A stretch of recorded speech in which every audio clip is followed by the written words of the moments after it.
Hi everyone, Elsie Jensen here. Tonight we are going to make some spaghetti and meatballs, but actually it's penne and meatballs because I don't have spaghetti noodles. So pretty much spaghetti and meatballs. We're gonna make some homemade meatballs. I decided I'm gonna add some Parmesan cheese into my meatballs to make them a little bit different, a little there today. And we'll add a couple vegetables to our sauce. And then I have a hybrid sourdough yeast focaccia.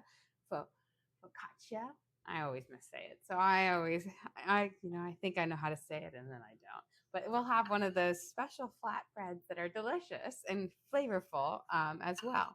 So let's start by getting our meatballs made, and then we'll season up our focaccia and all that jazz. So I've got 2 slices of soft bread here. And we're going to soak our bread with just enough heavy cream to make them turn into a paste, but we don't want them oozing or dripping, but just enough to kind of soak them up. So we're going to drizzle this up. For the 2 slices of bread, it's going to be about 1/4 of a cup on here. Now, if you use milk or half and half, they're a little bit thinner, so you'll end up using less of it to make your bread soggy. I like the cream because I think it makes a really rich meatball that's really juicy and tender. So we've got our 2 slices of bread, and again, they're just soaked enough to get them soggy, but not like dripping with it because you don't want too much liquid in our base. Then we're going to add in 2 eggs, 1 egg per each pound of meat. And so I have a pound of Italian sausage and a pound of ground beef.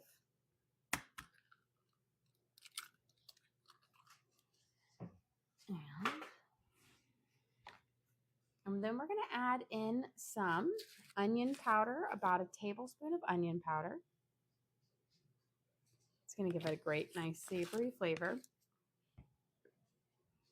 And then I have about a teaspoon left of Italian seasoning. So we're going to put that in there.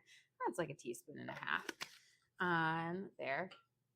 We're going to do about a teaspoon of basil.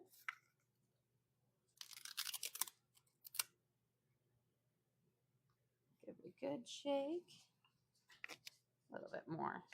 And then a teaspoon of oregano.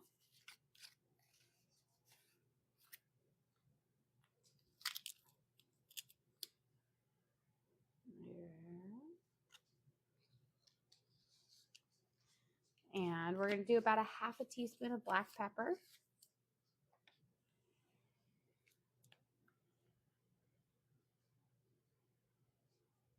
And then about 2 teaspoons of garlic salt.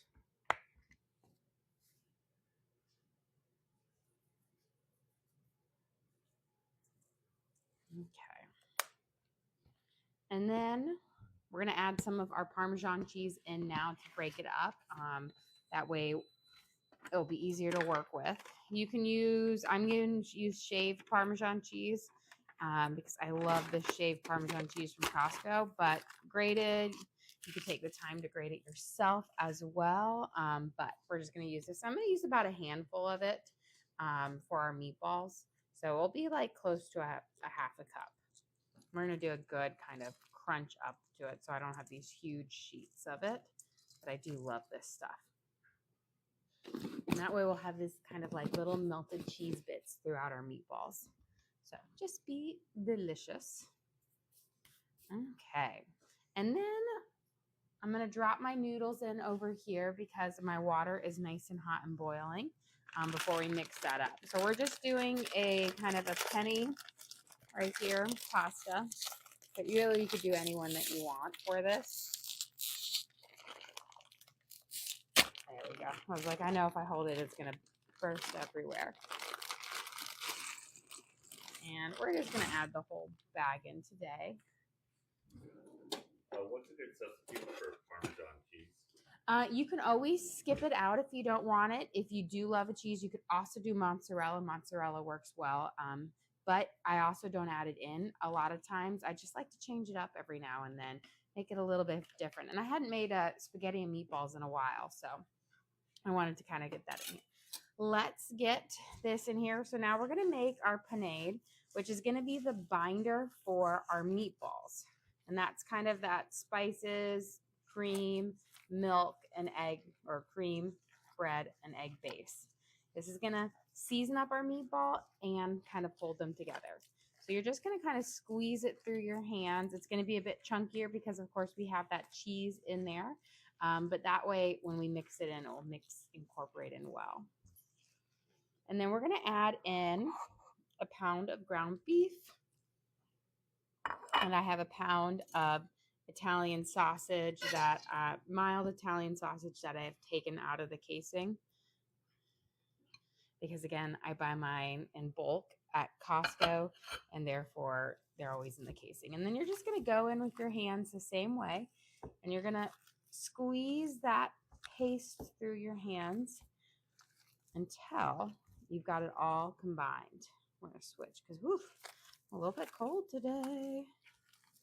You know, it's like our fridges in the garage. As the winter comes, I feel like they're even colder because they don't have to work as hard to keep things chilled. And it's cold.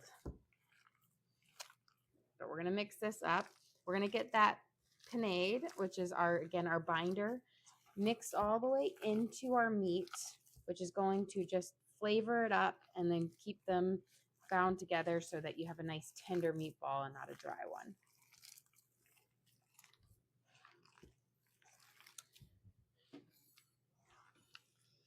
And I know there's really, like, you could try to do this with a spoon, but the best way to really get them mixed up evenly is to just get in there with your hands and get it done.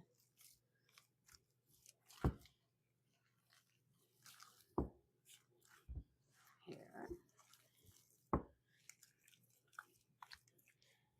And I think I have it fairly well mixed up. Now you can see kind of like the meat is now, the colors of it between the Italian sausage and the ground beef are all kind of one mixture with that nice and delicious Parmesan cheese throughout. So now we're going to make our meatballs. And you're essentially just going to grab off, and you can really pick any size you want. I'm just going to do the classic kind of meatball size. Now they're going to shrink up a little when you bake them. So you don't want to go too small because, of course, you want a good hearty meatball. And since it's spaghetti and meatballs, good size. Now, sometimes I do my giant meatballs, which are delicious, but they do take a lot longer to bake. And since my schedule has already changed twice tonight from sports, because it's cold weather, they've changed everything around. I thought I was going to have a much different evening, and this is why I don't meal plan, because things change. Earlier, I was like, oh, I'm going to do pork belly with homemade naan and like an arugula salad, and then like this avocado lime vinaigrette on it, and it was going to be delicious. And then I got a message that my daughter's soccer practice was being bumped up. And then I got a message that my son was having basketball practice. So it just things got changed around with, very little time to kind of maneuver everything. And all the chicken pot pies. Oh, yes. So a friend asked me if I could make her. So earlier this week, I made chicken pot pies, as you guys know, and I had given some to my parents, and she had shared some with her friend, and she loved them so much. She asked me if I could make her some chicken pot pies. And so after our lunch stream today, I made 15 mini chicken pot pies and then an apple crisp, and baked up a loaf of sourdough bread for her to have for dinner tonight because she was having some guests in from out of town. So it's been this is a full day of cooking today. Good thing I love cooking. So it was fun because I had never actually made the super mini or like the smaller ones, but I normally, when I make chicken pot pies, I just use my mini ones. I'd use my deep dish kind of pizza pans that I have. But since I was going to be making her so many of them, I ordered some of those like 5-inch pie tins, which, 5 inches in my mind seemed a lot bigger of a pie tin than they were. And I was like, these are small because it was 5 inches from like the outside depth of it. But they turned out to be like the perfect individual sized chicken pot pie. So we whipped that up for them.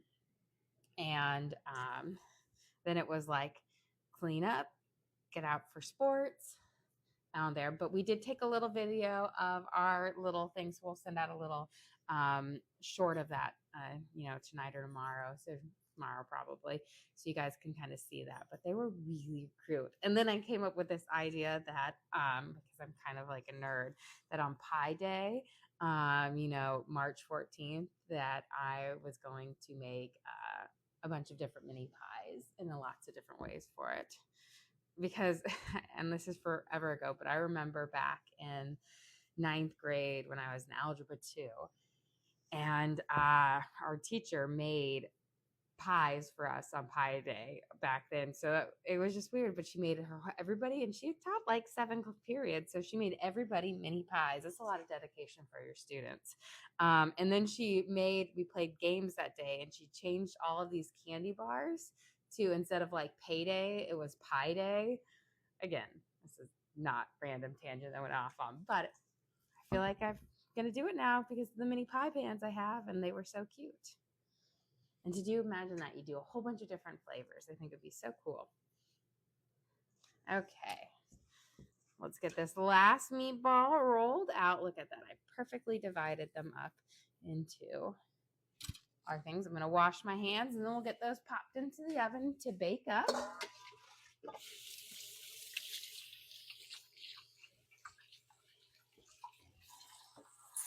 Get a good wash, scrub down first.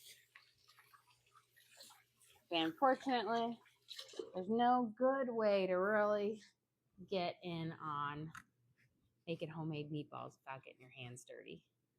Okay, let's get these popped off into the oven, and then we will get our focaccia seasoned up, and we can pop those in the oven next as well. But I want these to start going. We'll start these on my top one, and then once we get that focaccia seasoned up, we're going to drop the meatballs down, and we'll put it in there. These need, since they're a good size, I'm not going to set it because I know we'll be good at the time, around 15 minutes or so to kind of bake up at 425. Let me give my noodles a good stir here. This is penne, but it needs always a little bit more time to cook. I can tell it still needs a minute just by stirring it. So we did kind of a hybrid yeast sourdough focaccia. So I have my sourdough discard in here. I'm going to grab my spices real quick, and kind of just got that mix of it. Let's do oregano and basil as well. But we got to get all the good spices and season it up. So we're going to drizzle some olive oil over the top. Now, I already did kind of coat it with a good amount of olive oil when I stretched it out and put it into our pan here. Looks like I need to move on to the next bottle.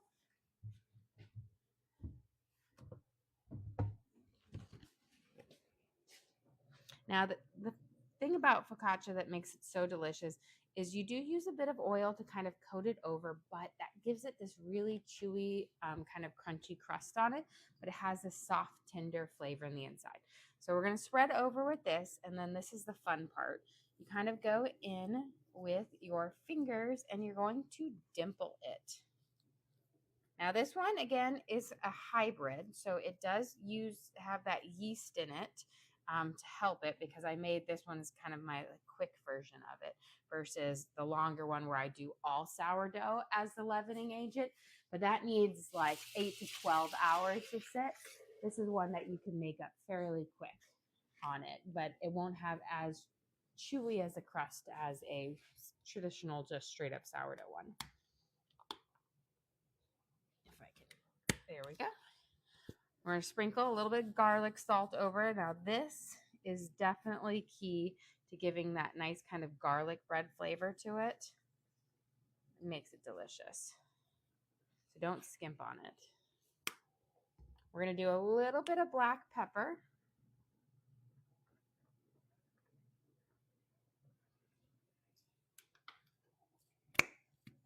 A little bit of basil. You could also just sub out your oregano and basil for some Italian seasoning if you wanted as well. A little bit of oregano. And then I'm going to put on some of our flaked Parmesan cheese. So it'll kind of be like a cheesy bread focaccia, like a garlic bread.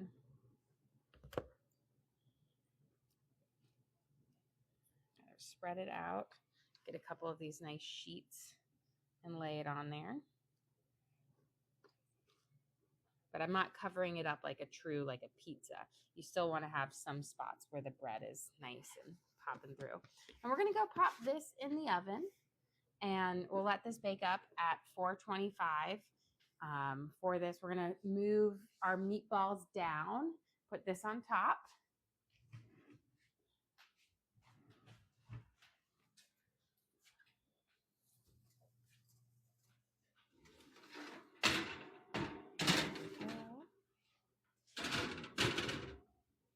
And then I'm going to set my timer here for about 17 minutes is all that really needs to kind of cook that up on there. I'm actually going to do a stretch and pull real quick. I started before I left on my, to go do my drive around town to get all the kids from soccer and whatnot and get them off baseball. I started whipping up some more sourdough. So we're going to do our stretch and folds. This is like round 3 of the stretch and folds for sourdough loaves. You have a question. How long do you bake the meatballs for? So the meatballs need just about 15 minutes or so. We're at 425.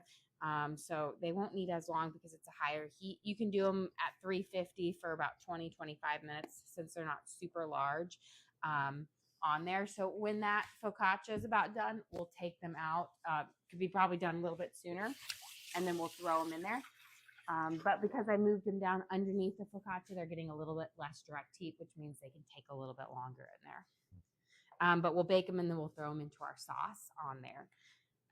But that's the nice thing about meatballs is it takes a lot to overcook them. So even if you leave them in there an extra 5 or so, 10 minutes, you're going to be good because they're pretty hardy and can withstand a little over baking. Let's get our sauce going. So we're going to put in about a tablespoon of olive oil in here. Get my bowls out of the way here. And then I'm going to dice up an onion here. Mince it up. We're going to put it in there and let it start to saute. We're going to take our noodles because they're going to be getting kind of close to ready soon.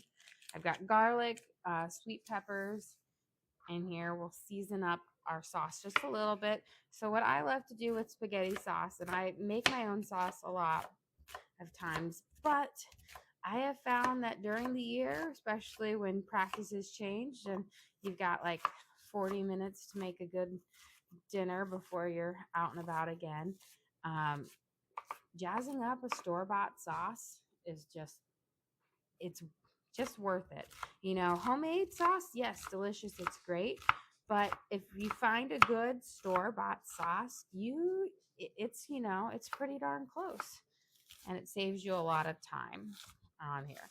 So we're just going to jazz up some Rayos, which I really, really love for it. Question. What brand of olive oil do you like?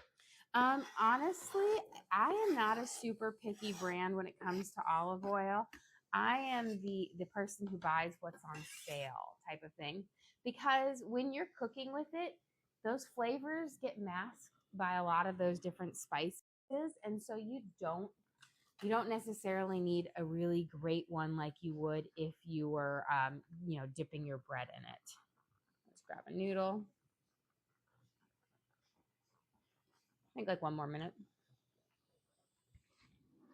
And so that's why I sit there and I'm like, it's one of those things where I don't necessarily need, get a nice high quality one for it cooking because it's getting the job of being my non-stick and adding a little bit of the fat into it versus like that flavor profile. Now, if you're going exclusively for dipping it in, then yeah, you want to get bougie. But I find that olive oil, like a lot of things, is very personal to your preference. Some have very distinct flavors that people love and other people don't. For back in the day, and I don't know if they still have some around, but here in Nashville, they used to have an olive oil store where They literally just sold olive oil, but you could go there and they had like bread samples and you could taste all the different like variations of it. You know, I typically like a lighter olive oil that isn't too strong in flavor for if I'm going to be dipping my bread. But for cooking, Publix has these good deals, and I swear they change a different brand every week, but it's buy one, get one free. And to me, that's like a $10, $15 savings. And then I also get the Costco one a lot as well. But, you know, since it is just my main staple for cooking in versus a tasting, whatever's on sale. You don't need to break the bank. Okay, we're going to mince up our garlic and we're going to get this going. I'm going to turn down my burner here to about a 5. I'm using my 6-quart saute pan, which cooks a little bit faster than a nonstick. So when you cook on the all metal pans, you don't want to go as high because you'll burn your stuff. Grab my colander. My noodles should be done. Since we're doing a marinara based sauce, I'm not going to be keeping any of my liquid.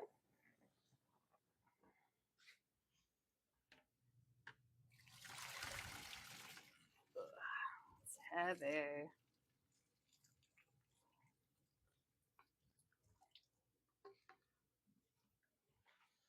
I'll let that sit here. And you don't need to coat it with oil or anything like that to keep them stuck. I always throw my pasta into my sauce, which will then cause the noodles to break apart from each other. So you don't need to worry about that. I find that if you coat them in a lot of that oil or butter, then the sauce won't soak into the noodles and flavor it. So let's get these bits of garlic in there to toast up.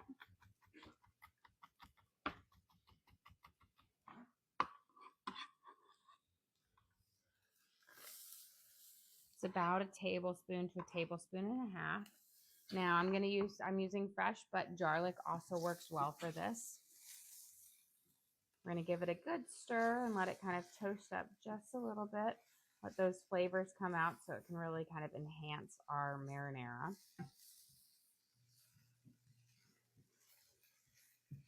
And then I'm going to mince up my bell pepper here. That's going to give us some more flavor and a little bit of texture. I was deciding what vegetables I was all going to add in. Sometimes I add in mushrooms or zucchini in there. You can go even more bolder, get some eggplant, kind of turn your spaghetti into a ratatouille. Although it's funny, so my son Torn, he's always like, Mom, you need to make a ratatouille. And I was like, and he loves ratatouille. He's one of my best vegetable eaters in the sense of like, if I make it in a sauce that way, he'll eat it up really, really well. We're going to chop it up nice and small. Again, that way you just get little bits throughout, and I think that just blends a little bit nicer in it. For my bell pepper, I find that if you slice it from the inside versus the skin on the outside, you're going to get a cleaner cut that has a bit more control with your knife because of that texture on the inside. Allows you to grip it up fairly easy. And I always say I've got my 3 tricky vegetables, which are where your knives are going to slip if they're dull. And those are peppers, tomatoes, and onions. So if you find that your knife struggles cutting those, they slip, it doesn't get a good grip, you just need to sharpen up your knife and then it'll be much easier to cut with. Okay, let's get these guys. Last one up. And then I always stick, when I get my bell peppers, I stick with the reds, the yellows, the oranges, because they're a little bit sweeter and less bitter. I find that the green ones are more bitter in flavor, so just not quite as nice. I know that they do charge you a little bit more for the red, yellow, and orange ones, but their flavor is nicer.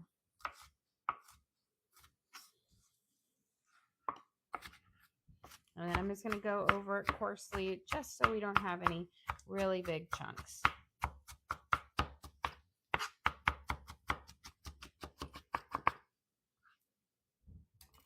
Okay, let's give our garlic and onions. Nice little coat up here. And we'll get our peppers toasting up.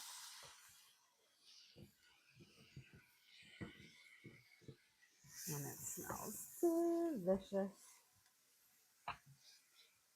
We're just going to kind of coat them around in here. And then I will kind of spread it nice and thin so it can kind of saute up.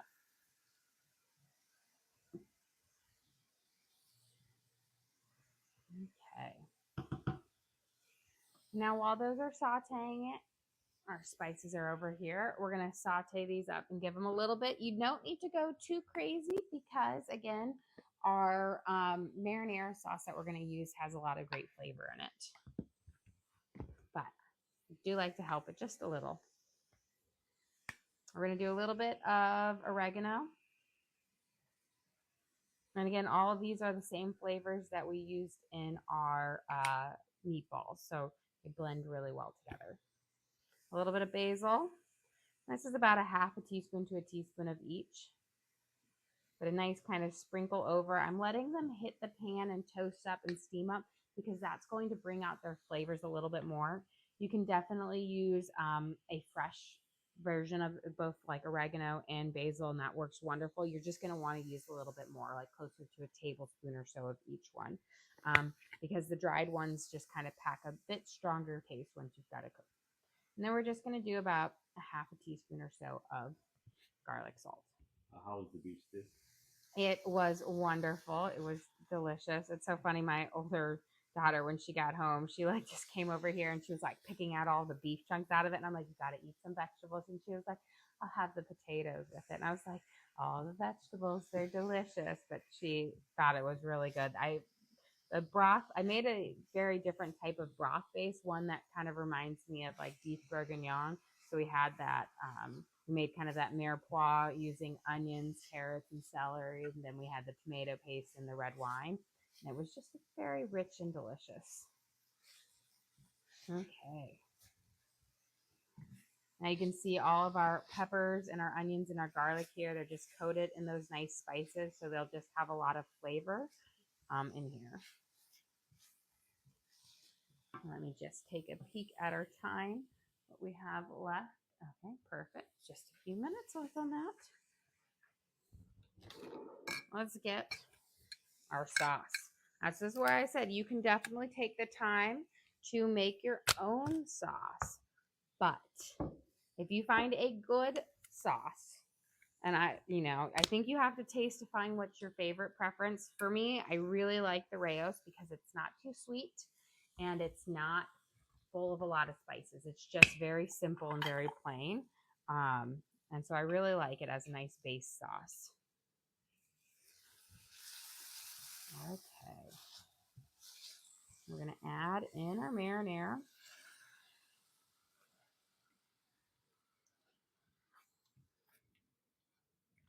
We're going to give this a good stir around. So we've got our first jar in. We're going to use 2 because we're, again, a big family. And we're going to kind of coat this up.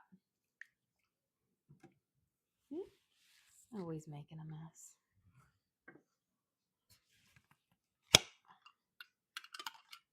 Look at that. I got both of these jars. First time opening it. It's all the bench press. I know, it is. It's so funny. So, like, my son, who's 13, soon to be 14, he started, into lifting weights. And I lift weights in the morning. And for a while, I was, like, caught up to him. And I was like, yeah, I think when I'm at, like, 125 right now, I bench press. And I was, like, bench pressing the same as him. And he's, like, a little over 6 feet. And I was like, oh, yes, your mom's benching the same as you. He quickly added some more weight to his. And I was like, oh, go right ahead. I'm not adding any more weight to mine yet. I like it to be nice and easy. He tells me that I don't do a true bench press because I guess I don't go all the way down, but it's just enough. I'm working on, the underneath arms. I don't need to be, Hulk Hogan over here. Okay, we've got our sauce kind of stirred in here. If you like a creamy sauce like a vodka sauce, you can add in some cream, about like a fourth of a cup, and you'll have that richness to it. Sometimes I do it, sometimes I don't. It just depends. Let's give a taste, see. Perfect. Let's go check on our sourdough focaccia, or sourdough discard yeast focaccia, because it's a whole bunch of everything in there, and our meatballs, and see if they're ready on there. We've got about 2 more minutes, but meatballs should be ready or just around time. Oh, and that focaccia is looking pretty good. I actually think we're ready. The best way to check with your meatballs is you give them a tap. If they're firm, they're done. You can see that Parmesan cheese kind of melting and gooing about them. I'm going to cancel this off, and then I'll grab that once I get this over here. So we'll get both of them because they're both ready. See, perfect timing. I'm going to get our meatballs. These are our Parmesan meatballs using both ground beef and Italian sausage.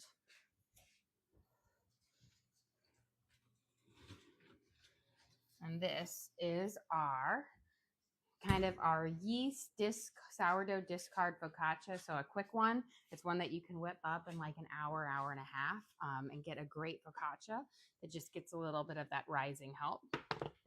So it's going to be a little bit softer than a true sourdough focaccia, but it's still going to have that chewy, crunchy crust on it, which will be delicious. Start since you again. Oh, well, thank you so much, Chuck. We appreciate that. So here again, you can see we've got our nice, like the sheets of the Parmesan bubbling up. We added on basil and oregano. In our dough, it was a very kind of simple dough. I used about a cup of my sourdough discard with a tablespoon of yeast and about 4 cups of flour, a little bit of honey, a little bit of sugar, a little bit of garlic salt. Let's get our Parmesan homemade meatballs here into our sauce. I like to get them drenching in there, keeps them nice and moist and juicy. I'm going to turn this down nice and low, and then we're going to slide these guys. So this is, again, we used a pound of ground beef and a pound of Italian sausage. We mixed in about a half a cup of Parmesan cheese, which you can kind of see that Parmesan cheese kind of melting over it. We're just going to dump those in. Get them nice and beautiful. And we made a lovely panade using our eggs and bread and cream. And then, of course, Italian spices, garlic, salt, black pepper, oregano, and basil. There we go. But they are going to be the most tender, juicy meatballs. And that's, I think, the thing that's like the turnoff of when you use make them yourself. They're just so much more tender and less dried out that you get if you buy like the pre-made ones. And meatballs are really easy. They do last really well. Like you can freeze them up on there. We're going to toss in our sauce, and then we're going to be ready to serve up, because this is one of those great meals that you can make homemade in there. So again, I said, don't worry about if your noodles stick together here, because once we kind of dunk them in, they're going to separate out. You can do spaghetti, or I've got a penne here. Anyone really works well for this. But we're going to just kind of cover it up. Beautiful. Now you cook your noodles to right at al dente or a smidge before, because you put them in that sauce, so they will soak up a little extra liquid, but they will make them just absolutely so flavorful, especially for keeping the next day if you have extras. It just gives you that nice, delicious kind of soaked up, flavorful pasta the next day. Okay. Beautiful. Let me get this guy over here. I'm going to grab out my cutting board for our focaccia, because we'll cut off our piece and we'll be ready to serve up here.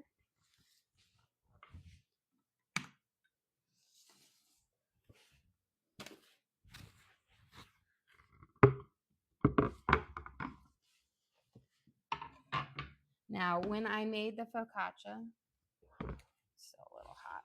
I kind of made sure I oiled it down, but I like to cook it on the metal versus on, I'm going to pull it up so I can slide my thing under it, versus on a parchment paper, because I find that it gives it a better crunch. But with that being said, it does take a little, finagling to get it under. You just take your spatula and you're going to work around it and slide it under to get it to lift up. And then once it's completely up, it will fall right out. But you want to make sure we get it all there.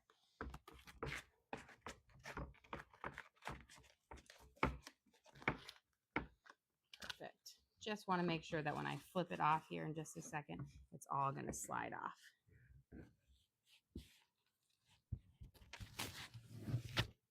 And it's a big one. I normally don't make it quite this big, but it's going to be delicious. But look, it's going to have all those flavors of a garlic cheese bread because we have that garlic salt and that crispy olive oil layer on it. So let's get ready to serve up our meal. We'll serve this one up in a bowl because it's kind of a spaghetti. Grab my Parmesan and we need our bread knife. And let me grab a real spoon because I won't be able to fish out any pasta with that. Okay, guys, tonight we have our penne pasta with our jazzed up marinara sauce where we added in garlic, onions, bell peppers, oregano, thyme, and basil. And then we made our homemade meatballs using, I'm trying to get some sauce, using Italian sausage, ground beef, Parmesan cheese. We made a homemade panade using eggs, cream, and bread to bind them together so they're going to be full of flavor. We'll top it with some of our shaved Parmesan cheese. And then, of course, we will serve it with a generous slice of our soft, but yet you have this crunchy outside to our focaccia with nice little garlic and Parmesan cheese on it. Well, guys, thank you so much for joining us here. Don't forget to like and subscribe. I try to do live cooking shows every single day to kind of show you what we're making for our family and hopefully teach you guys something along the way. Again, we do upload all of our videos to the link on our page. So if you ever want to recreate any of our meals at home, you can just go to our page, search for what we made. So we've got our Parmesan meatballs with our penne and our sourdough discard focaccia, and you can watch and cook along with me again. We also have a link to our Amazon storefront that has all of our different cooking gear and gadgets. I've got my knives, my cutting boards. I've got my all-clad. I love my 6-quart saute pan. It's my pasta pan. It's just great for that on there. But I have all the different gadgets that I use in the kitchen in there for you guys to check out. But again, thank you so much for joining us here. Don't forget to like and subscribe.